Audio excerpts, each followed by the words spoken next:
a voz, isso faz-me ouvi-lo.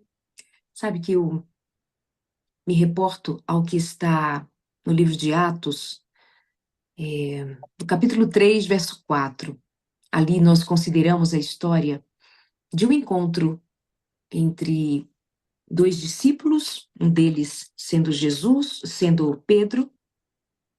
Depois que Jesus já havia passado pelo Calvário, morte, ressurreição, eles estão indo ao templo e eles encontram um homem pedindo esmolas à porta do templo. Vocês certamente lembram bem desse momento. E aquele homem, Ellen White diz que ele esperava encontrar Jesus e ser um dos que foram curados, ser um dos que seriam tocados por Jesus, mas Jesus já não estava, mas havia deixado a igreja para representá-lo. E quando Pedro e João estavam se dirigindo ao templo para a oração das 3 horas da tarde, também ali estava sendo levado um homem coxo de nascença, que diariamente era colocado à porta do templo chamada Formosa para pedir esmolas aos que entravam. Um pobre miserável, esperando a misericórdia das pessoas, que elas lhe dessem esmolas. Mas quando ele viu Pedro e João, que iam entrar no templo, pediu-lhe que lhes dessem uma esmola. E Pedro, juntamente com João, disse: olhe para nós. Isso me chama muito a atenção, porque eu não sei se nós temos coragem hoje de dizer às pessoas: olhem para nós, para assisti-las em suas misérias, para assisti-las em suas necessidades, especialmente a necessidade de encontrar o Salvador Jesus Cristo. Darleide, Pessoas que só estão... me dá um minutinho. Você já iniciou sua mensagem, é isso que eu compreendi? Sim. Então, deixa eu orar por você antes. Eu iria orar agora quando eu apresentasse a história, mas vamos lá. E assim que eu terminar a oração, eu vou passar um vídeo, que é o vídeo do Vale dos Ossos Secos, que introduz sua mensagem, tá bom? Tá Obrigado. bom. Desculpe Tá, interromper. tá Vamos tudo orar. bem. Eterno Deus e Pai, nós agradecemos demais a bondade do Senhor sobre a vida da irmã Darleide. O Senhor Amém. a tem usado poderosamente de várias maneiras. E eu peço, preserva a sua família, a sua saúde, a sua mente, e para que ela continue sendo essa seta de bênção usada por Deus. Batize a Espírito Santo com poder agora. Dê para a palavra que ela vai dizer poder de convencimento e de transformação em nossa vida. Amém. Em nome de Jesus, amém, amém e amém. Você que está adorando conosco, você vai ver um vídeo agora, bem curtinho. Esse vídeo nós assistimos aqui na sala desde o começo.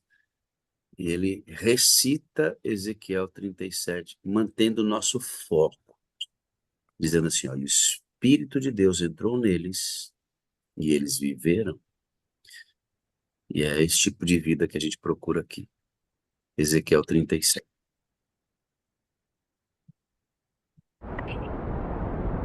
Veio sobre mim a mão do Senhor, e me levou pelo Espírito do Senhor e me deixou no meio de um vale. Estava cheio de ossos, e me fez andar ao redor deles. Eram muito numerosos na superfície do vale. Então me perguntou: Filho do homem, acaso poderão reviver estes ossos? Respondi: Senhor Deus, tu sabes. Disse-me ele: Profetiza a estes ossos e dize-lhes: Ossos secos, ouvi a palavra do Senhor. Assim diz o Senhor Deus a estes ossos: Eis que farei entrar o Espírito em vós, e vivereis, e sabereis que eu sou o Senhor. Então profetizei segundo me fora ordenado. Houve um ruído, um barulho de ossos que batiam contra ossos, e se ajuntavam, cada osso ao seu osso. Olhei, e eis que haviam tendões sobre eles.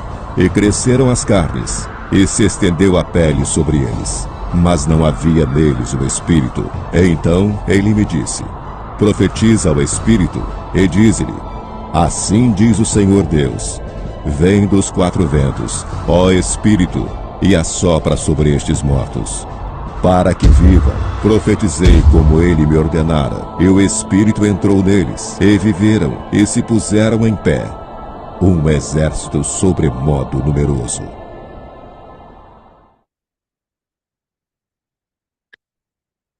O Espírito de Deus que nos revista, que o Espírito de Deus nos mova, que o Espírito de Deus faça fluir de nós frutos para a glória do Senhor. Bendito seja o nome de Deus que nos reúne nesse lugar. Como eu dizia antes, eu volto com vocês a partir do capítulo 3 do livro de Atos, quando nós temos a história de dois dos discípulos de Jesus chegando ao templo para a oração da tarde. Ele encontra um homem miserável pedindo esmolas. Digo miserável porque ele estava ali aleijado, dependente das pessoas que passassem e o vissem e desse a ele alguma coisa para sua sobrevivência. E sendo Pedro e João abordados por ele, pedindo esmolas, Pedro, fitando aquele homem, juntamente com João, disse: olhe para nós. Ele os olhava atentamente, esperando receber alguma coisa. Pedro, porém, lhe disse: não possuo nem prata nem ouro, mas o que tenho, isso lhe dou. Em nome de Jesus Cristo, Nazareno, levante-se e ande. Muitos de nós temos, ou se não todos, temos bastante intimidade com esse texto, especialmente com a referência dita em capítulo 3, verso 8, não possuo prata nem ouro, mas o que tenho lhe dou. Já dissemos isso algumas vezes, já nos reportamos a essa verdade, mas eu quero chamá-los a atenção para nós considerarmos o que Pedro diz inicialmente: olhem para nós. Olhem para nós. É preciso ter muita coragem de dizer: olhem para nós. O mundo carece de referências, nossos filhos precisam de referências, nós precisamos de referências. E Deus deixou na terra pessoas para que sejam referências dele na terra. Quando o mundo procurar algo de Deus, que o mundo procurasse e visse em nós algo de Deus. Você já deve ter ouvido a expressão: olhem para Jesus, não olhem para mim. Quando chegarem à igreja, não olhem para mim, olhem para Jesus. Fixem os olhos em Jesus e não olhem para mim. Essa frase, ela é incabível. Porque Jesus deixou os seus filhos, os seus seguidores, os seus servos, os seus discípulos para serem sal e luz. Não se esconde o sabor do sal. Não se esconde a luz. Ela vai aparecer. Ela vai romper por entre as frestas, ela vai romper a escuridão, ela vai surgir e ela vai se mostrar. É impossível dizer para o sal e para a luz não se revelarem. Como nós deixamos que as pessoas fiquem às cegas no mundo? Você mesmo já deve ter dito ou ouvir dizer a outros: não olhem para mim. Quando chegar à igreja, não olhem para mim. Quando estiver comigo, não olhe para mim. Olharão para quem? O pregador Moody diz que de 100 pessoas que lerem a Bíblia, 99 lerão o cristão. Eu começo dizendo isso porque está absolutamente, sobretudo, alinhado com a proposta da Sala 57, de que sejamos discipulados para discipularmos, que sejamos missionários, que sejamos aqueles que levam o nome de Jesus a ser conhecido por aqueles que carecem ainda conhecê-lo, e não conhecê-lo de ouvir falar, mas conhecê-lo para ter nele intimidade, para ter nele alegria, satisfação, para ter nele saúde plena, shalom, completamente shalom. Mas você tem coragem de dizer aos que atravessam o seu caminho ou aos que estão à sua volta permanentemente, nós temos coragem de dizer às pessoas: olhem para mim, olhem para mim. Aquele homem fitando em Pedro e João, ouve João dizer: eu não tenho o que você hoje quer de nós, mas nós temos aquilo que você precisa para além do que você me pede agora, porque é o que nós temos recebido de Deus. Nós temos recebido de Deus a salvação em Cristo Jesus. Nós temos recebido de Deus a paz que excede todo entendimento. Nós temos recebido de Deus a confirmação de que somos filhos, de que somos servos, de que somos amados.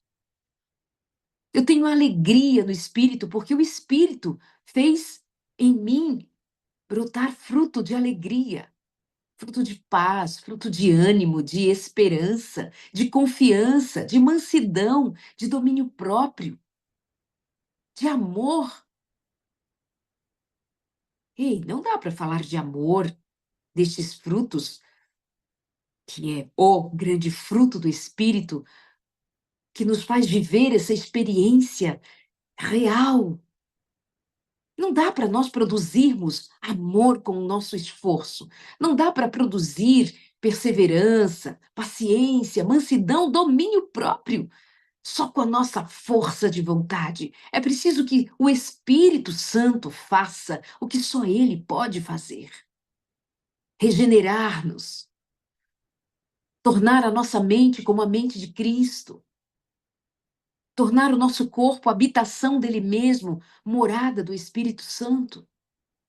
Então ele vai forjando, criando, movendo-se em nós, até que então sejam vistos frutos do Espírito. E sendo dados frutos do Espírito, como diremos às pessoas? Não olhem para nós. Em Filipenses, no capítulo 2, verso 15, está escrito assim, olha, quero compartilhar com você. Façam tudo sem murmuração nem discussão, diz o 14. E exatamente o verso 15 diz, para que sejam irrepreensíveis e puros, filhos de Deus, inculpáveis no meio de uma geração pervertida e corrupta, na qual vocês brilham como luzeiros no mundo. No meio de uma perversão, de uma corrupção, de uma alienação de Deus, Deus deixa uma igreja, Deus deixa seus filhos amados, cheios do Espírito, cheios do conhecimento da palavra, caminhando em humildade, buscando as misericórdias de Deus a cada manhã. Ele diz: eu deixo vocês no meio de uma geração corrupta, impura, alienada, mas eu os deixo para que vivam irrepreensíveis, puros, filhos de Deus inculpáveis. Como isso pode ser possível, se não por um quebrantamento contínuo em resposta a que o Espírito Santo nos chama todos os dias, a nos quebrarmos na presença do Senhor e clamarmos por sua misericórdia, clamarmos para que o Espírito Santo se mova, para que o Espírito Santo nos regenere, nos transforme, para que o Espírito Santo nos torne mais semelhantes a Jesus. Como diz a antiga canção. Mais semelhante a Jesus é o que mais eu desejo na vida. Mais semelhante a Jesus. Sermos mais semelhantes a Jesus. E agora há pouco, antes que eu falasse, a nossa irmã dizia a respeito de quando Pedro assediou Jesus Cristo para que ele não fosse ao Calvário. E Jesus Cristo usa de palavras duras. E eu fiquei daqui pensando, uau! Que palavras duras foram ditas por Jesus Cristo a Pedro, quando Pedro estava assediando Jesus Cristo para não cumprir a missão que lhe fora confiada, a missão a qual ele entregou-se para viver, dizendo: Senhor, não suba a Jerusalém. E Jesus Cristo não somente diz: arreda de mim, Satanás, mas me chama muito a atenção que Jesus Cristo tenha dito, porque não cogitas as coisas de Deus, mas as coisas dos homens. Ele nem disse que ele estava cogitando, pensando como as coisas de Satanás. Ele não disse: você está pensando como Satanás, você está pensando como o diabo. Ele diz: você está pensando como os homens pensam. O pensamento comum, o pensamento vulgar, o pensamento secular, o pensamento mundano, que está sob o espírito de Satanás, é verdade, mas a compreensão de que ele estava pensando como todo mundo pensa. Ele estava pensando como os incrédulos pensam. E isso me faz cogitar cada dia. Que pensamento me tem movido?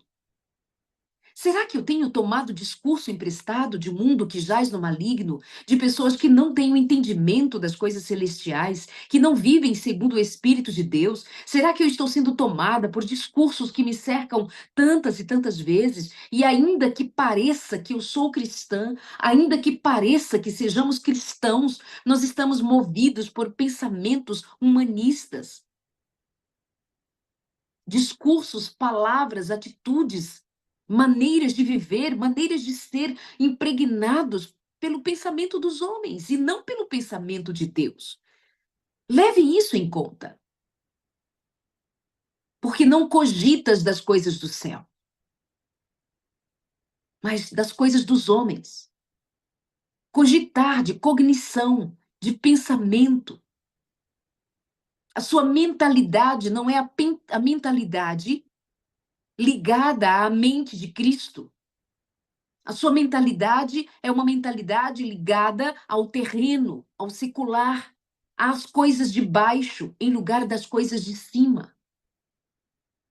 Nós estamos envoltos numa geração corrupta, alienada de Deus, e isso é muito sério, porque isso me faz compreender que muitas vezes eu estou imersa no pensamento de Gomorra, no pensamento de Sodoma, no pensamento do Egito, no pensamento de Babilônia.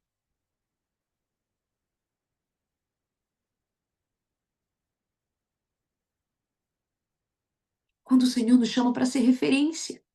Nós estamos referenciados na palavra ou referenciados nas coisas do mundo? E o Senhor sempre deixou isso muito claro para o seu povo, que deveria ser referência. Ele disse: eu os tirei da terra do Egito e eu quero que vocês sejam diferentes dos povos que lhes cercam. Vocês são propriedade minha, propriedade exclusiva. Povo santo, separado, ungido. Eu quero vocês sendo referência para os pagãos, referência para os seculares, referência para os que me buscam. Eu quero que as pessoas olhem em vocês e perguntem de mim. Eu não quero que as nações perguntem sobre vocês, quem vocês são, o que vocês fazem ou deixam de fazer, sem que façam a pergunta de todas elas: por que vocês fazem o que fazem? Ou por que vocês são como são? E vocês digam: porque eu sirvo ao Deus eterno. Eu sirvo ao Deus único e verdadeiro. Eu sirvo a um Deus santo. Eu sirvo a um Deus de amor. Eu sirvo a um Deus de graça, de poder e misericórdia. Eu sirvo a um Deus que me salvou dos meus delitos e pecados. Eu estava fadada à morte eterna e Deus me buscou e Deus me trouxe. Deus me amou primeiro quando eu não merecia amor nenhum e ainda eu não mereço, mas sobre mim tem o selo do Senhor.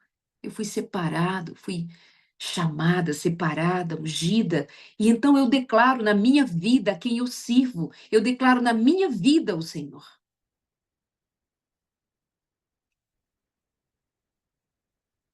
Mas se as pessoas andam em nossa companhia, nós chegaremos onde? Com elas?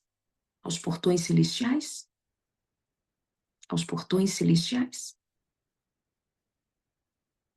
Sabe de uma coisa que me tem deixado, eu diria, preocupada? É que nós temos sido muito assediados também por esses pensamentos dos homens, os pensamentos daqueles que não cogitam as coisas do reino, mas têm força, têm o poder de nos enredar com suas palavras, com seus pensamentos. E eu tenho visto muito isso numa busca que se faz pela própria psicologia, que é do meu trabalho, é da minha atuação. Quando muitas vezes nós temos recorrido mais ao pensamento dos homens para alinhar a nossa sanidade mental, quando nós muitas vezes vamos dar crédito a teorias humanas em lugar de ficarmos absolutamente apegados à verdade eterna, para que ela nos dirija, para que ela nos alinhe, a, se necessário for, recorrer, e como muitas vezes é necessário recorrer, aos profissionais que cuidam da nossa mente, mas há quem diga que nós precisamos de sanidade mental para vivermos santidade. E eu devo dizer a você que eu creio absolutamente que nós precisamos de santidade para termos sanidade mental, e a santidade vai nos levar até mesmo a saber quais profissionais terão acesso a mim, quais profissionais ouvirão de mim, saberão de mim. São eles também servos de Deus, também são eles alinhados com o pensamento do céu, com as coisas do céu, cogitam das coisas dos céus antes de cogitarem das coisas terrenas. Por quê? Porque a nossa mente é o lugar por onde o Espírito Santo fala, age, se move, na nossa mente. E como eu tenho visto cristãos sendo guiados por teorias, pensamentos, palavras, conselhos, direcionamento ou mesmo posicionamento ditos profissionais que os têm tirado do alinhamento com o Espírito de Deus. Quantas vezes? Quantas vezes? Nós precisamos estar seguros antes em Deus, no Espírito de Deus, porque nós, em Cristo, somos regenerados para andarmos segundo o seu chamado, segundo os seus princípios, segundo os seus valores, segundo quem Ele é. E ninguém pode tomar o lugar de Deus. E aqui eu faço você pensar. Nós temos vivido a geração da egolatria. Nós chamamos egolatria de autoestima. Nós chamamos presunção de autoestima. Nós chamamos vaidade de autoestima. Nós estamos chamando qualquer coisa de autoestima quando nós estamos vivenciando uma geração de narcisismo. E nós somos, por natureza, em grande medida, autocentrados, extremamente autocentrados. Vem o Espírito de Deus justamente para nos quebrar, para nos fazer servos, para nos fazer moídos em Deus, para nos fazer quebrados e então refeitos pelo Senhor, refeitos pelo Espírito Santo. Mas o mundo nos cerca com os seus pensamentos, com os seus discursos, nos fazendo, inclusive, sermos muito satisfeitos, até mesmo com os nossos pecados de estimação. Há pecados de estimação que nós somos hoje levados a considerá-los próprios e que devamos nos sentir bem com práticas pecaminosas, devamos nos sentir bem com a nossa natureza caída, com a nossa natureza em falta. Quantas vezes muitos de nós já ouvimos dizer: procure o seu eu, tenha um encontro com o seu eu, como se o nosso eu guardasse algo que servisse. Antes de ter o encontro com Jesus, não tem nada que nos sirva. E depois que temos o encontro com Jesus Cristo, é só Jesus Cristo quem nos serve. Autoconhecimento vai ser só a medida de você ver as suas misérias. Ver o quanto você é necessitado de ser quebrado por Jesus Cristo, de ser moldado por Jesus Cristo, de ver quanta miséria é encontrada em sua alma. Quanta vaidade, quanto orgulho, quanta presunção, quanta impureza, quanta impureza tem em nosso coração. Mas nós vamos ouvir no discurso dos homens, no discurso terreno, a ideia de que nós devamos viver satisfeitos com isso. Que devamos viver tão satisfeitos que não tenhamos que lidar com a culpa. O mundo a toda hora diz: não se sinta culpado, quando muitas vezes deveríamos nos sentir culpados, para que nós então sejamos levados aos pés de Jesus Cristo, confessando as nossas culpas, confessando a Ele nossa maldade, nosso pecado, nossas misérias mesmo. Eu condenso tudo nessa palavra, nossas misérias. Nós somos maus. E tenhamos muito cuidado aqui, todos nós, tenhamos muito cuidados para não sermos presunçosos e acharmos em alguma medida que o fato de nós estarmos a cada manhã buscando, pedindo, clamando, já estejamos em situação de dizermos: está tudo bem. Mas é justamente o efeito que esses encontros nos promove, é de nós olharmos para Jesus e dizermos: Deus, me leva até ao Senhor a cada dia, porque quando eu olho para mim e vejo quem eu sou, eu me quebro na tua presença pedindo: Pai, tenha misericórdia e me faz mais semelhante a Jesus, me faz mais semelhante a ti. O mundo ególatra, tudo nosso está em torno de autoestima, autoconhecimento, autojustificação, autopreservação, auto. E eu venho para a palavra e o Senhor Jesus Cristo diz: negue o seu eu, tome a sua cruz. Tomar a cruz é morrer. Morrer para o seu eu. Negue-se a cada dia, tome a sua cruz e me siga. Aquele que põe a mão no arado e olha para trás não é digno de mim. Ele vai dizendo de como deve ser o caminhar do cristão. O caminho é estreito, o caminho é de sacrifício, o mundo vai odiar vocês. Jesus Cristo vai me dando um panorama que é muito a realidade do apóstolo Paulo quando ele é chamado pelo Senhor. O Senhor diz: você vai sofrer muito, Paulo. E Paulo me faz enxergar ao longo da sua caminhada como ele vai negando a si, morrendo para si, deixando Jesus viver na sua jornada muito dolorosa. E faz Paulo dizer assim: já não sou eu quem vive, é Cristo quem vive em mim.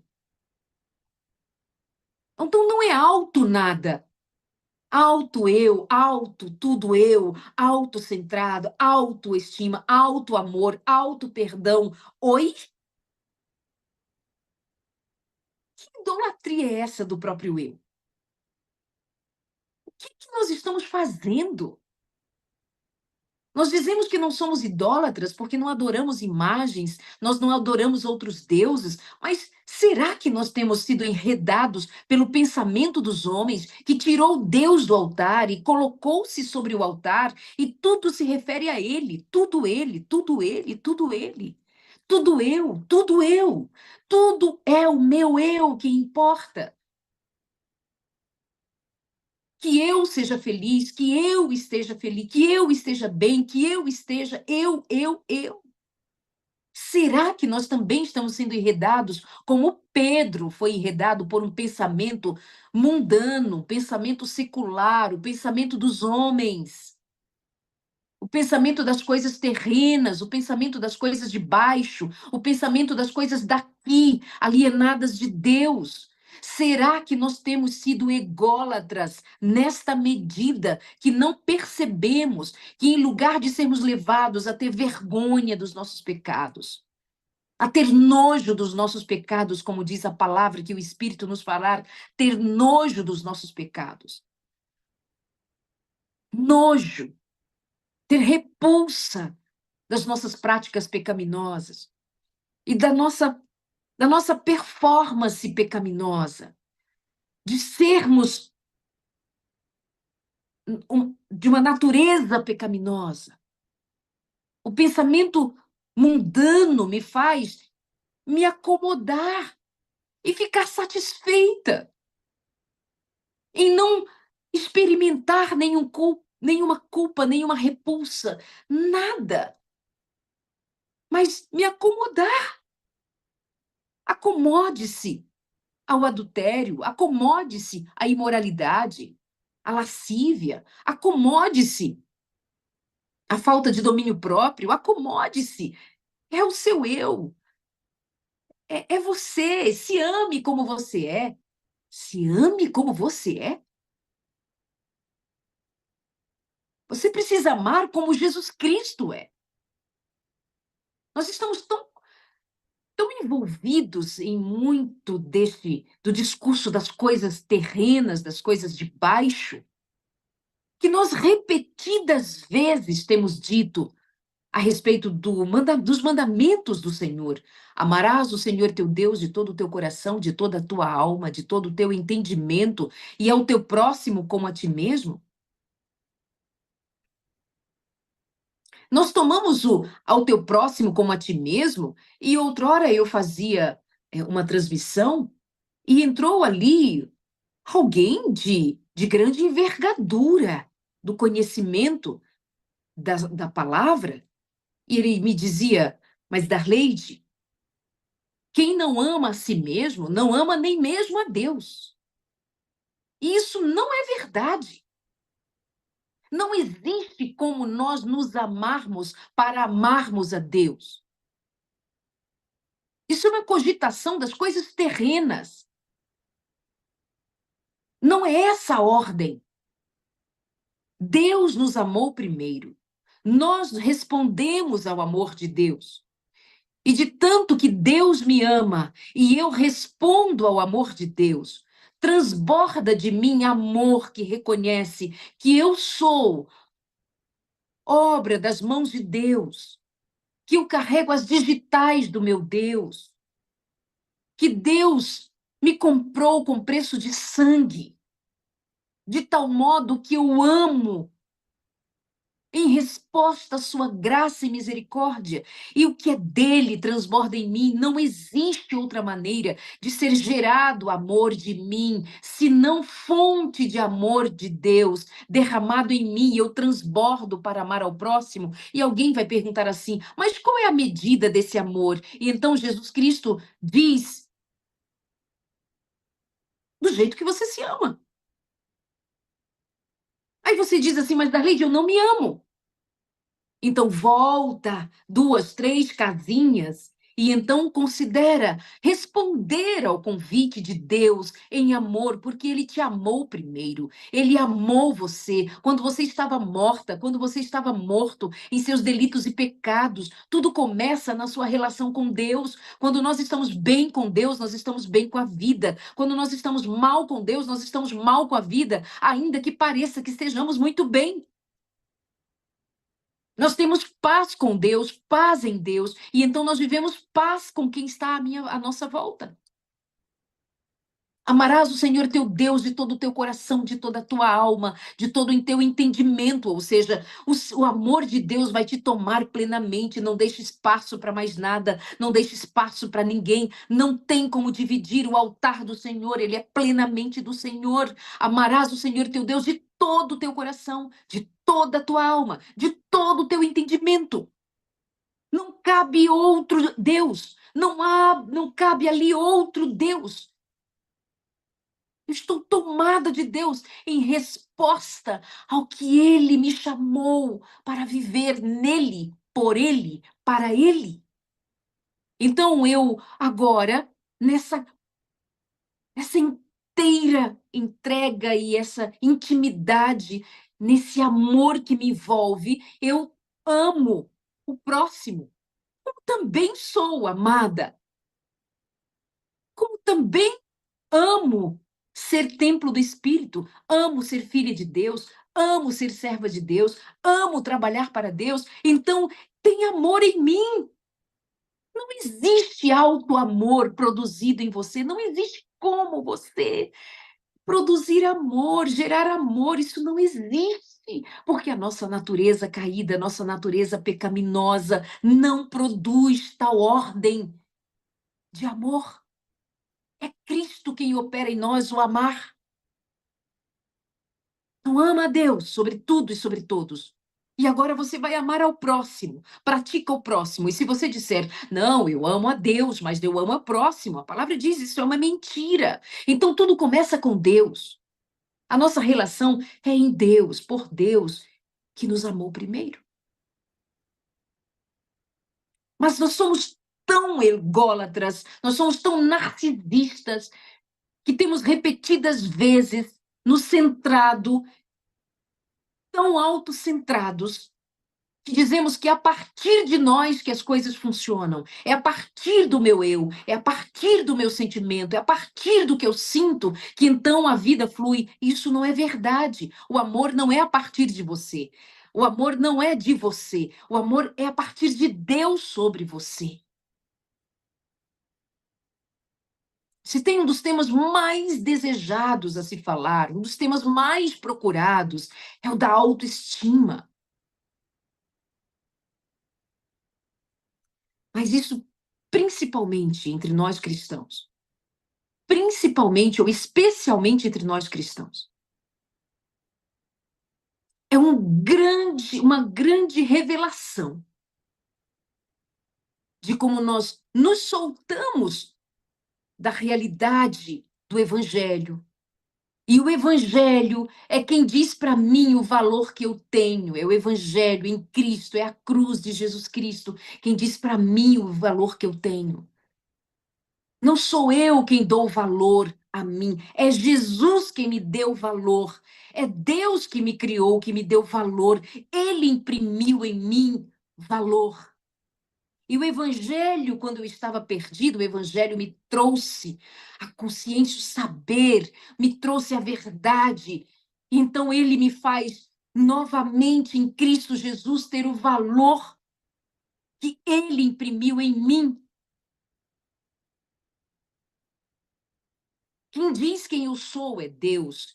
Quem diz como eu sou é Deus. Quem diz o valor que eu tenho é Deus. E eu sou medida pela cruz de Cristo.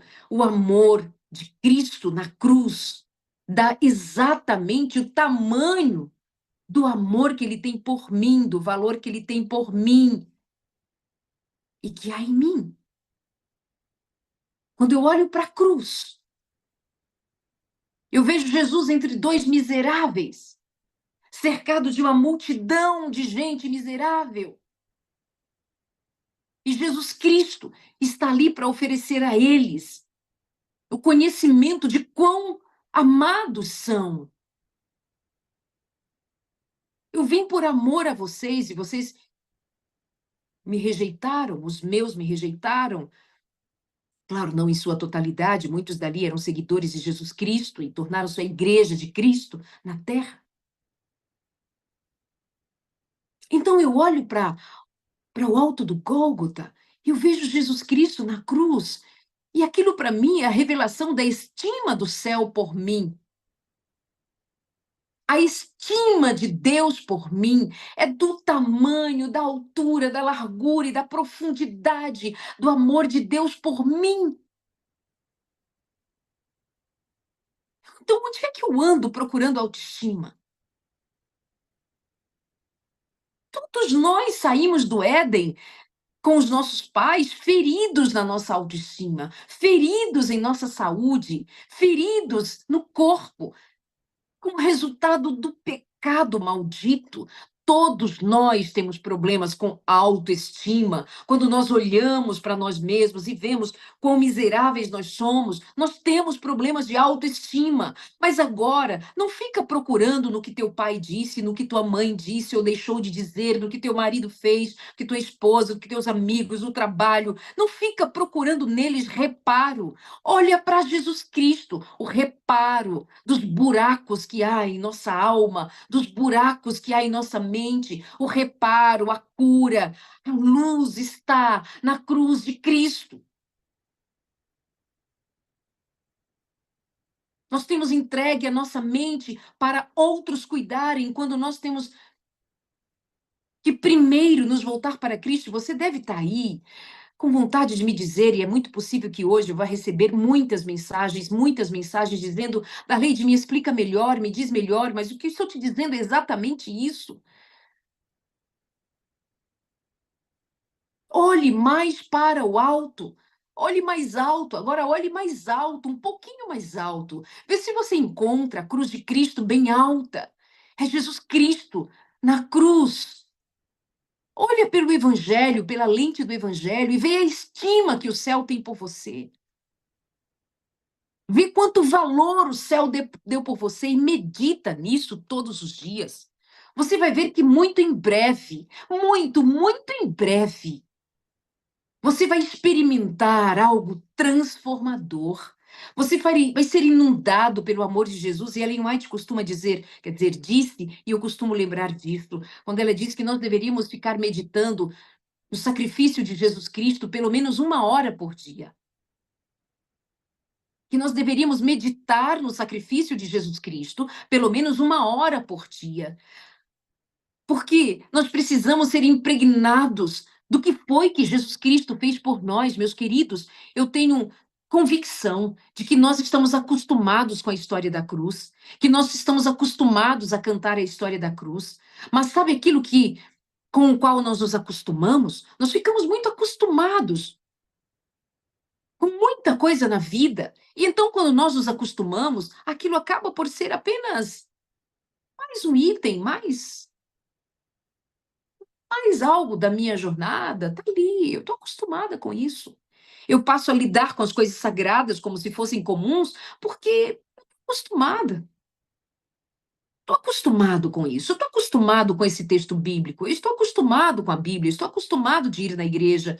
Costume, e a gente vai perdendo a força, o impacto que tem o Evangelho de Jesus Cristo, o sacrifício de Jesus Cristo. Ele não é só mote para a canção. Não é só mote para eu usar de palavrinhas bonitas e dizer Deus me amou, porque Deus me ama. Não, isso precisa chegar ao meu coração, isso precisa chegar à minha vida, arrebentando com o meu eu, arrebentando com as mazelas que inflamam a minha alma, arrebentando com os meus pensamentos vulgares, comuns, seculares, baixos, arrebentando até mesmo com os meus sonhos. Tem sonhos meus que são uma afronta para Deus.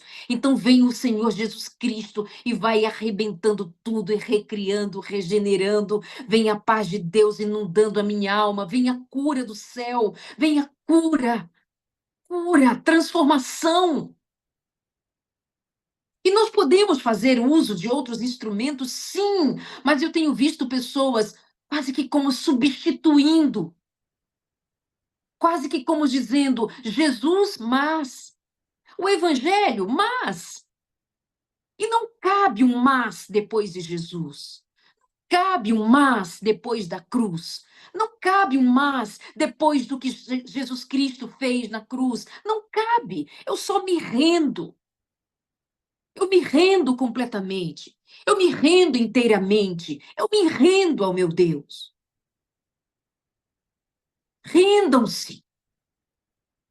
Entreguem-se.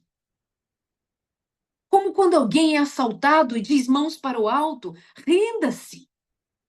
Erga as mãos e renda-se. Entregue-se plenamente para receber a cura dos céus, porque nós precisamos cogitar das coisas dos céus, pensar das coisas dos céus. Nós precisamos buscar das coisas dos céus que o Senhor nos tem dado. O Senhor nos tem dado perdão, então por que você carrega tantas culpas? E alguém vai dizer para você experimentar o auto-perdão. Não, não é auto-perdão. É a aceitação do perdão de Deus. Pare de ser orgulhoso. Pare de ser orgulhosa.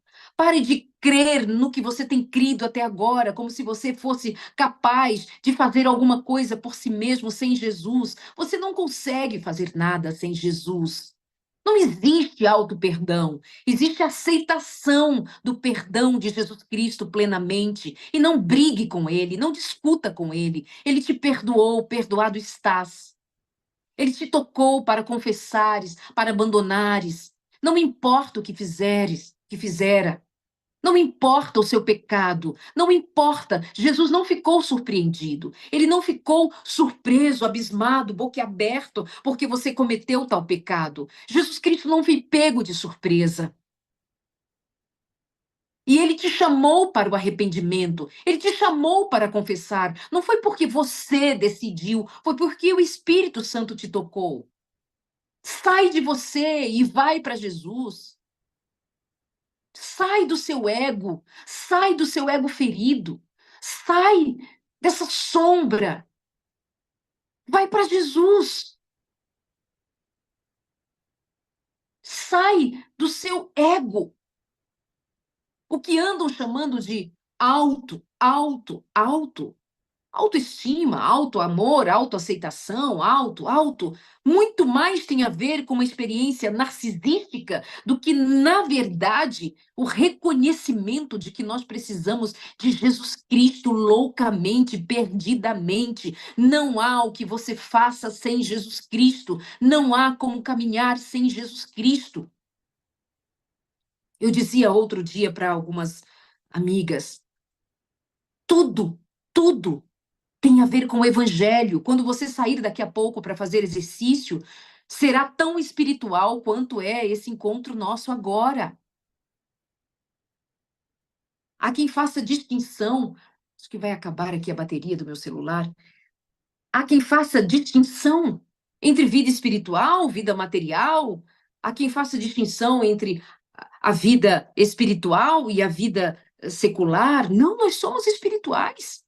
Quer comendo, quer bebendo, fazendo qualquer outra coisa, seja para a glória de Deus, então saia daqui para fazer exercícios e também será espiritual. Quando você estiver fazendo a sua caminhada, quando você estiver comendo, quando você estiver bebendo, quando você for ao supermercado, quando você viajar, quando você chegar, não importa o lugar onde você esteja. Quando você chegar agora ao trabalho, quem chegará ali é um homem e uma mulher que são espirituais, então trabalhe de modo espiritual. O seu trabalho é logística, é no escritório, é no pesado, o que você faz na vida? Você é manicure, você é motorista? Não importa, o que você faz é espiritual, porque você é espiritual. Onde você estiver, você estará movido pelo Espírito Santo ou não? Tudo na nossa vida, tudo. Como bem diz aqui, olhem para nós. Se as pessoas olharem para você hoje no trabalho, no escritório, se as pessoas olharem, procurarem você, o que elas verão? Olhem para nós. Olhe para a esperança que eu carrego. Olhe, olhe para o meu semblante. Olhe para como eu me visto. Olhe para como eu como, como eu bebo. Olhem para mim. Olhem como. E escutem as minhas palavras. Escutem o meu modo de viver. Vejam o meu modo de proceder. Vejam. E dá para ver Cristo. Dá para ver que Cristo me mudou. Dá para ver que Cristo me moldou. Dá para ver que Cristo se move em mim. Dá para ver Cristo em mim. Dá para ver. Que seja essa a pergunta que se mova hoje, ao longo do dia para você. Tem alguém olhando para mim, e olhando para mim elas verão a Jesus? Eu tenho coragem de dizer a alguém, olhe para mim, porque eu estou caminhando com Jesus? Olhe para mim. Veja como eu resolvo os meus problemas. Veja como os meus problemas são resolvidos. Vejam, olhem para mim.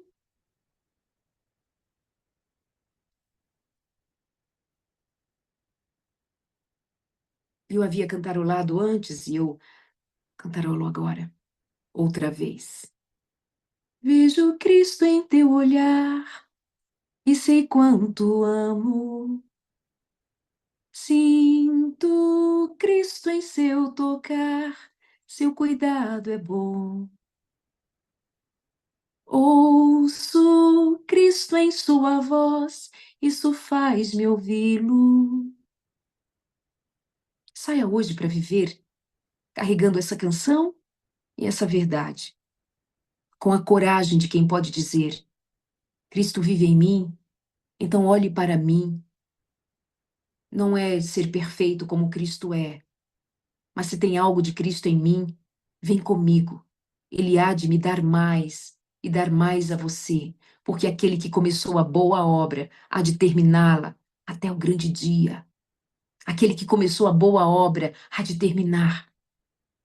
Que quem andar com você, ande com Cristo. Quem escutar você, escute Cristo. Quem caminhar ao seu lado, que tenha certeza de que é Cristo quem vai à frente conduzindo-os.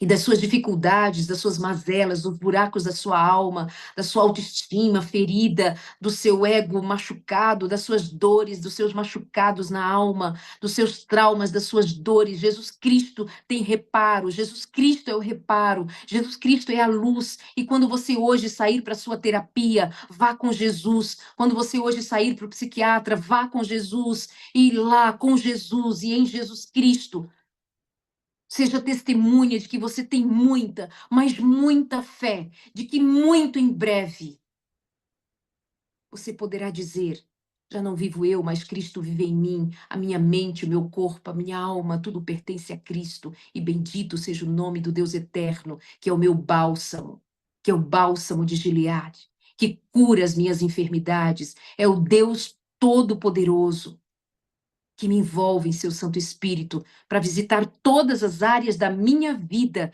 e me fazer em Cristo mais que vitorioso, pensando das coisas dos céus, pensando das coisas da glória e não das coisas terrenas, das coisas aqui de baixo, que faz olhar para mim como se eu fosse um Deus. Não, que olhem para mim como vaso de honra, como discípulo amado de Cristo, como boca de Deus na terra, como olhar do Senhor aos que estão pedindo esmolas, como aquele homem pedia, e nós possamos dizer: olhe para mim, o que eu tenho eu te dou, eu tenho a paz de Cristo, eu tenho a graça de Cristo para dividir com você. Querido Deus e Pai, peço que o teu Santo Espírito mova-se e envolva a todos nessa reunião e para o longo do dia, em nome de Jesus. Amém. Muito bem, estamos de volta. Coisa mais linda. Podemos ouvir um hino, Darleide? Sim. Podemos. Um hino de entrega, né? Nesse momento, em que para nós é bastante relevante fechar esse conteúdo com uma música. E eu queria que você ouvisse e fizesse a sua entrega da sua estima a Deus, do seu valor ao Senhor, né? É sobre isso que a Darleide pregou hoje, né? O valor. E é muito intrigante esse tema, né? Ouça esse hino e vamos orar mais uma vez daqui a pouquinho com a Darleide.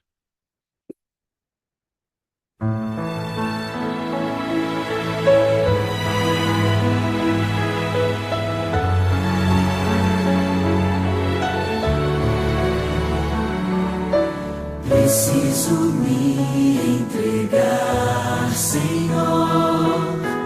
Preciso a ti me entregar. Preciso ouvir tua voz a me falar.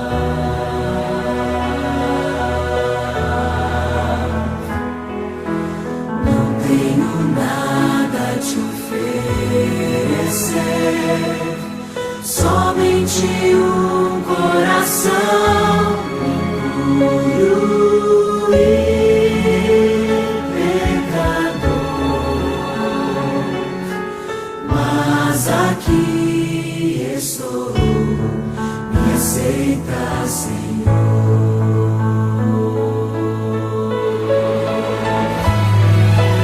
Toma os meus pensamentos, meus dons e meus bens.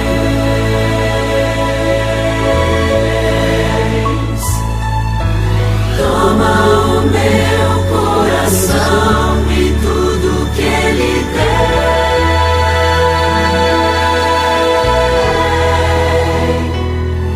Renova, Senhor, meu viver. Derrama em mim teu amor. Quero pra sempre servir-te por onde for.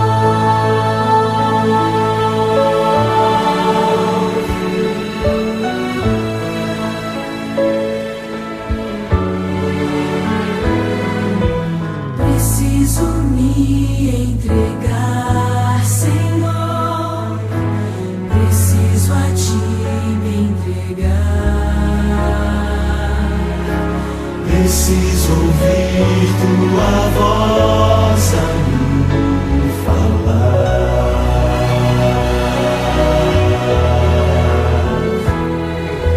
Não tenho nada a te oferecer, somente um coração puro e pecador. Mas aqui estou, me aceita, Senhor.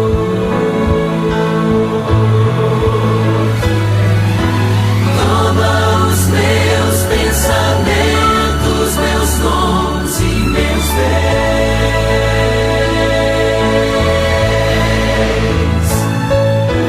Toma o meu coração e tudo que ele tem.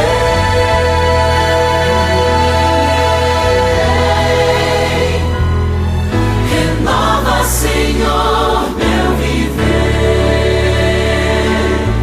Derrama em mim teu amor. Quero pra sempre servir-te por onde for.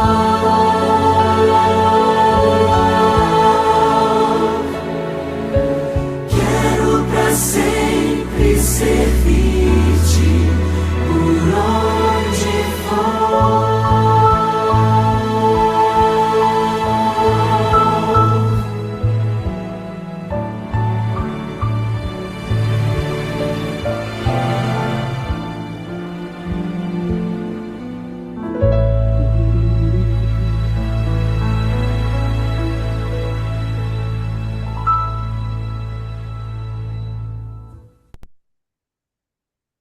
Eita tema tremendo esse, né, o Darleide? Porque aqui na sala a gente tem esse fórum de bater um papinho depois e amassar um pouquinho o conteúdo. É bom, né? Diferente do culto regular, de um programa que tem um tempo fechadinho. Aqui a gente tem tempo. E não é uma questão de autoestima, é uma questão de estima do alto. É. É porque o autoestima é com L. Eu estava pensando isso, existe alto com L e alto com U. O alto com L é o quanto ele é comparativo. O meu filho é mais alto do que o filho da vizinha. É uma comparação entre quem é mais alto e quem é mais baixo. Já o alto com U é uma declaração pública, é um ato público. Houve um acidente em autoestrada, ou seja, aquele acidente é público. Então, a nossa questão é a estima do alto de um ato público que Deus fez para nos salvar, que foi enviar o Filho dele para resgatar a escória e transformar a escória em metal de altíssima qualidade. E é nesse sentido que eu entendo o resumo da lei de Deus. Da lei diz assim, ó, amar a Deus sobre todas as coisas e ao próximo como a ti mesmo. Claro que eu amo o pastor Wagner, mas eu amo o que no pastor Wagner? Eu amo o material de alto custo que Deus conseguiu construir e está construindo até ele voltar. É isso que eu amo. Eu amo o cara que não bebe mais que bebia antes. Eu amo o camarada que não xinga mais que xingava antes. Eu amo o cara que não conseguia perdoar, que agora perdoa. Eu amo o camarada que agora consegue andar a segunda milha e era absolutamente egoísta. Eu amo isso que Deus fez em mim. É um ato público. Por isso que não tem como, Darley, de você dizer assim, ó, vem para a igreja, mas não olha para mim. Cara, eu amei isso, amei isso. É uma incoerência tão grande, né? Porque a própria Bíblia diz, através de João, que Deus é visto em nossas relações. Exato. Deus é manifesto em nossas relações. Como as pessoas não devem olhar para mim? Asseverando o que você disse, Ellen White tem um texto da lei de extraordinário que eu uso em uma das minhas mensagens, que ela diz que tem pessoas que não entrarão na igreja, não se ajoelharão conosco, não cantarão nossos hinos, mas lerão a Bíblia que nós somos. Extraordinário o texto dela. Uhum. Extraordinário. A gente não deve ter medo, porque não é uma autopromoção. Quando eu falo assim, ó, olha para mim, não é uma autopromoção, não me compare para ser maior ou menor que você, não é isso que eu estou dizendo. Mas olhe para mim uma promoção do alto, o quanto este ato público, pastor Wagner, não é mais o mesmo, depois que ele deu de frente com Jesus Cristo. É isso. É, e a gente precisa ter muita noção disso, sabe? Porque nós temos assumido um protagonismo que não é para ser atraente para nós. Nós precisamos ser testemunhas. E como é o testemunho? Veja, ah, Deus nos deu para os últimos dias o reforço da mensagem de saúde. Para que Deus nos deu a mensagem de saúde para os últimos dias? Porque o mundo estaria numa condição como já está, miserável. O Brasil ocupa o primeiro lugar em ansiedade no mundo. Nós já somos o quinto, mas já caminhando para sermos o quarto em ocupar a quarta posição em depressão, em comparação com outros países. O que está acontecendo? Aí então, nós tomamos a nossa realidade. As pessoas absolutamente ansiosas, desesperadas, aflitas, angustiadas quanto ao futuro, com medo, enfim. As crianças, nós tivemos um relatório recente que dá conta de que nós, pela primeira vez, temos mais crianças ansiosas do que adultos ansiosos. O que está acontecendo com as nossas crianças? Então, eu olho para um mundo doente, entendo que Deus nos deu a mensagem de saúde, que é uma mensagem de graça, uma mensagem de socorro, uma mensagem de amor, uma mensagem de revitalização que o Senhor nos dá em sua graça e misericórdia, para que a igreja seja saudável, para que os discípulos sejam saudáveis, para que os seguidores de Jesus Cristo tenham saúde, ao ponto de socorrer os doentes sem esperança lá fora. Mas se não houver uma compreensão da minha identidade, do meu valor em Cristo, do meu encontro, que se dá no meu encontro com Cristo, no Evangelho de Cristo, com o que é que eu tenho para oferecer ao mundo, quando o mundo me perguntar, ué, mas você está me dizendo para crer, porque em Cristo eu vou ter esperança, eu vou ter paz, eu vou viver, eu vou ter o perdão dos meus pecados, mas eu olho para você e eu te vejo desesperado, eu te vejo perdido, eu te vejo sem referência. Eu não consigo, entende? Então a gente se perde na caminhada como missionários, justamente porque a gente não dá atenção ao fato de que nós estamos caminhando nas mesmas pegadas do mundo. adoecendo com o mundo, sofrendo com o mundo, desesperados com o mundo, se divertindo com o mundo, se vestindo como o mundo veste, comendo como o mundo come. Eu tô muito mergulhada nesse mundo. Aí de vez em quando eu apareço e digo assim: ei, mas tem Jesus.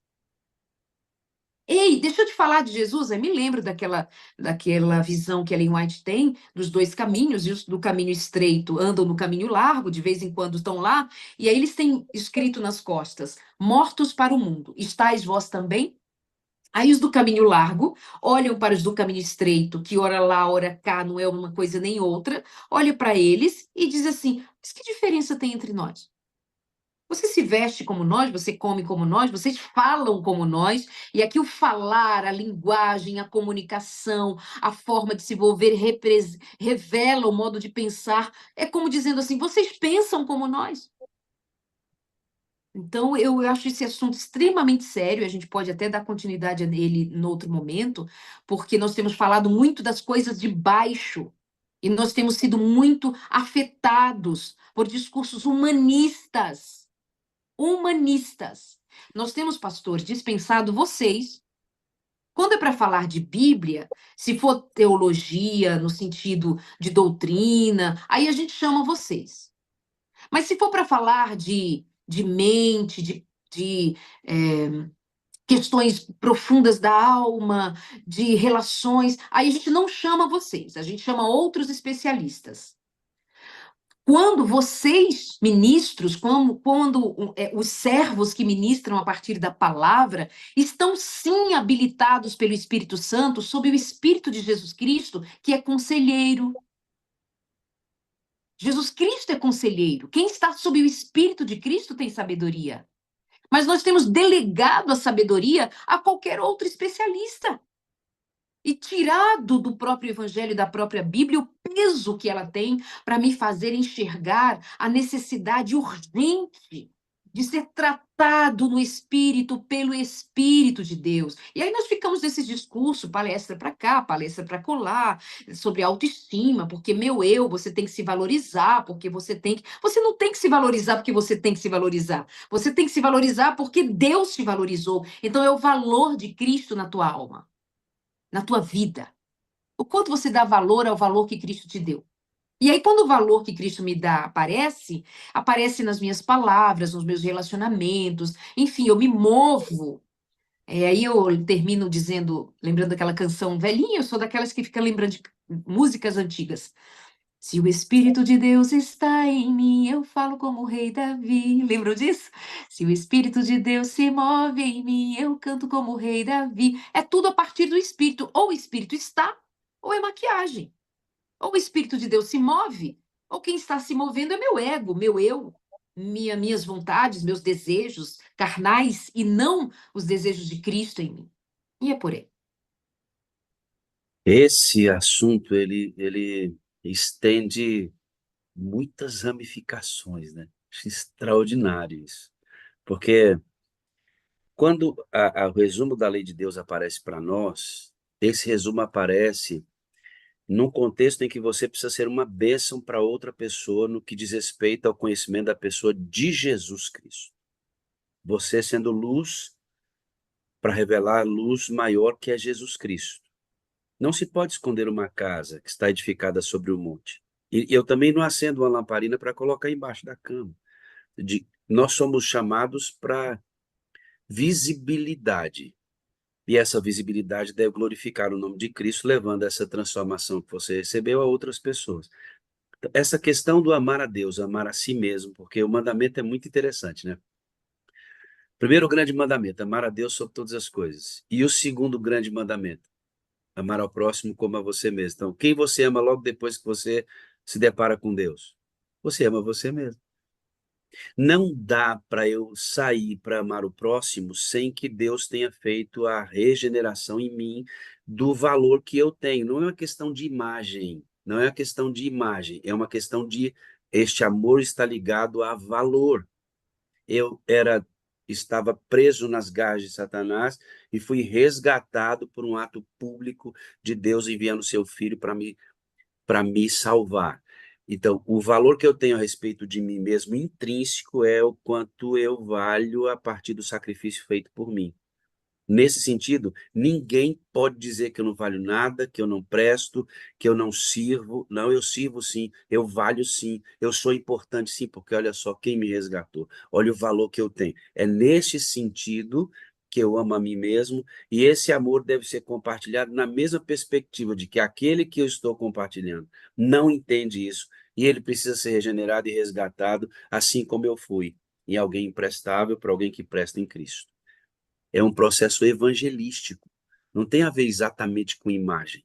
Aí Satanás mistura isso e nos faz sofrer com o cabelo que a gente tem, com o olho que a gente tem, com a profissão que a gente tem, onde a gente mora, viver insatisfeito com isso, e com isso eu me entristeço pessoalmente e passo a olhar para você e não gostar de você, porque você tem um cabelo mais bonito que o meu. Ou porque você tem, mais bonito entre aspas, né? Ou porque você tem uma coisa que eu não tenho e gostaria de ter. Porque a estima é fundamentada em coisas, enquanto a do alto é em ser. É muito diferente o foco. O lugar onde as coisas acontecem é muito diferente. Muito embora eu também acredito, Darleide, que nós temos que ter muita atenção sobre as artimanhas de Satanás nesta questão de imagem, porque ele padronizou uma beleza. A beleza, ela é alta, a beleza é magra, tem seios grandes, glúteos grandes, não é nem barriga tanquinho mais. Agora é barriga negativa, porque antes era barriga reta. Satanás não está contente mais com ela, não. Agora é a negativa, tem que ser para dentro a barriga. E ele vai estabelecendo alguns padrões comportamentais que tiram a maior parte das pessoas dessa estética e as torna infelizes. Eu acho que a gente precisa ter um cuidado especial em saber que a variedade de perfil, de estrutura física, de cabelo, de cor de pele, de forma de corpo, essa variedade também é dada por Deus. Deus é quem coloriu a raça humana. No padrão Adão e Eva, dessa genética, ele coloriu a raça humana. Então, junto com esse valor que ele te dá da salvação, ele também vai te deixar contente com o cabelo que você tem, bem cuidado, cheiroso, alinhado. Você vai ficar contente com a pele que você tem, se é uma pele preta, se é uma pele branca, se você é pardo, vai ficar contente com isso. Foi Deus quem lhe deu isso, né? Você vai ficar contente com o tipo de boca que você tem. Tem mulheres fazendo enchimento de boca aos 20 e poucos anos de idade, parecendo, estão começando a parecer pato, você já viu, não? Umas mulheres com os bicos tão grandes, mas meu Deus, por que isso? Aí essa Mas louca, isso essa, me... essa estética, né, esse peso da estética, ela tem afetado homens e mulheres. As mulheres são mais cobradas, é verdade, isso é indiscutível. Mas, assim, sabe, pastor, quando. Bom, primeiro que nós, obviamente, todos somos afetados pelo pecado e nós sim temos que dar conta de que há muito de nós que revela algo de degeneração, né, por conta de estilo de vida, por conta de vivermos no planeta Terra, por conta do ar, do sol, da água, da comida, do estilo de vida que nós vivemos, há impactos que mudam em muito, né, a nossa estética, isso é fato. Mas eu quero chamar a atenção para como Eva, perfeita, Adão, perfeitos como eram, mas Eva em especial, quando ela se encontra com a serpente, o que que a serpente faz Eva sentir? A serpente leva Eva a sentir-se insatisfeita com a perfeição que ela possuía. Então, independente de sermos perfeitos ou não, aos olhos de Deus, aos olhos da criação, né, segundo o padrão da criação, perfeição. Estou voltando lá no Éden. Aquela mulher estava linda, ela tinha barriga negativa, ela tinha olhos, cabelos, altura, corpo, como seu marido também era perfeito. Mas por onde foi que Eva foi assediada, assaltada, tentada, levada a pecar? quando Satanás a fez sentir-se insatisfeita com a perfeição. Então você imagina como é fácil hoje para a mesma serpente seduzir a mim, que não tenho a perfeição de Eva, eu não tenho a barriga de Eva, eu não tenho o corpo escultural dela, eu não tenho.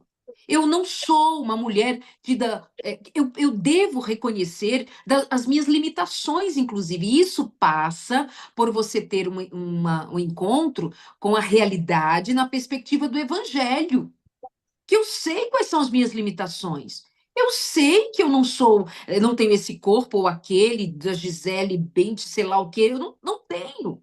Mas a arma de Satanás é a mesma hoje que ele usou com aquela mulher perfeita. Quando ela se sentiu insatisfeita, ele disse: por que você não tenta isto para ser perfeita, para ser como Deus?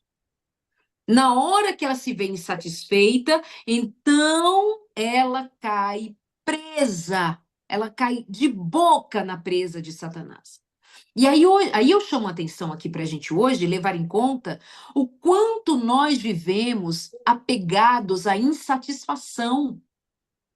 Nos demoramos nas insatisfações produzidas, mas que encontram lugar, de fato, em nossas imperfeições. Somos imperfeitos. Então, Satanás vai trabalhar a que nós vivamos eternamente insatisfeito. Eu estou insatisfeita todos os dias com o meu corpo. Eu estou todos os dias insatisfeita com a minha casa. Eu estou todos os dias insatisfeita com o meu trabalho. Eu vivo uma eterna insatisfação. Como é que eu não terei depressão? Como é que eu não terei ansiedade? Como é que eu não terei desespero? Como é que eu não terei... Eu vou ceder, eu vou esmorecer. Então, isso é bastante amplo, mas eu quero dizer assim: tenhamos cuidado com a insatisfação. A insatisfação no casamento, a insatisfação no espelho, a insatisfação no trabalho, a insatisfação na igreja, a insatisfação na vida. Eu estou eternamente insatisfeito e pessoas eternamente insatisfeitas são presas fáceis de Satanás. São presas fáceis para Satanás brincar com a nossa vida, zombar da nossa fé, nos jogar na lama, porque nós nunca estamos insatisfeitos. Então, sabe aquela palavra do salmista quando ele diz assim: agrada-te do Senhor e ele satisfará os desejos do teu coração. Aí a gente pensa assim: eu vou me agradar de Deus e então ele vai dar o que eu quero. Não, meus amores. Eu me agrado de Deus, eu me encontro em Deus, eu estou satisfeita de ser filha de Deus, eu estou satisfeita de ser amada por Deus, eu estou satisfeita de ter o meu nome escrito no livro da vida, eu estou satisfeita de viver a paz que excede todo entendimento, eu tenho satisfação em ser perdoada, eu tenho satisfação em ser amada, eu encontro satisfação em Cristo. Então, em Cristo, em Deus, eu tenho todas as minhas necessidades supridas. Em Cristo eu tenho toda a minha satisfação. Quando eu saio satisfeita de Cristo, eu olho para o meu marido satisfeita. Eu estou satisfeita com você, meu amor. Não é porque você é perfeito, porque você é romântico. O meu é, mas é lindo, maravilhoso. Não, não é. Mas é porque eu estou satisfeita em Cristo. Eu não vivo pedindo esmolas do que você pode me dar. Eu não vivo pedindo esmolas do seu carinho, do seu afeto. Se você não me der, eu morro, eu me desespero, eu quero morrer, eu não existo mais. Não, querido. Eu existo com você, mas porque eu existo primeiro em Cristo. Eu estou satisfeita em Cristo. Então eu me arrumo porque eu estou satisfeita. Eu me pentei, mas se você me encontrar descabelada, se você me encontrar mal vestida, se você me encontrar de qualquer jeito, eu estarei satisfeita para te abraçar, para te valorizar, para olhar para você com o olhar de Cristo, porque eu estou plena em Cristo. Essa é a mensagem. Então, cuidado com a insatisfação. O mundo, a indústria vende tudo que vende porque nós encontramos a nossa insatisfação. Nós somos eternos insatisfeitos, buscando nas coisas que não satisfazem, iludidos, caindo na mesma conversinha mole de Satanás com Eva. Eva perfeita, quando ela se sentiu imperfeita, ela caiu na armadilha do diabo. Hoje você está insatisfeita com o seu casamento, hoje você pode cair numa armadilha do adultério. Você está insatisfeita com o quanto você ganha, você é tentado a roubar, você é tentado. Enfim, pensa. Você vive eternamente insatisfeito, procurando satisfação nas coisas imperfeitas. E isso faz de você um eterno infeliz.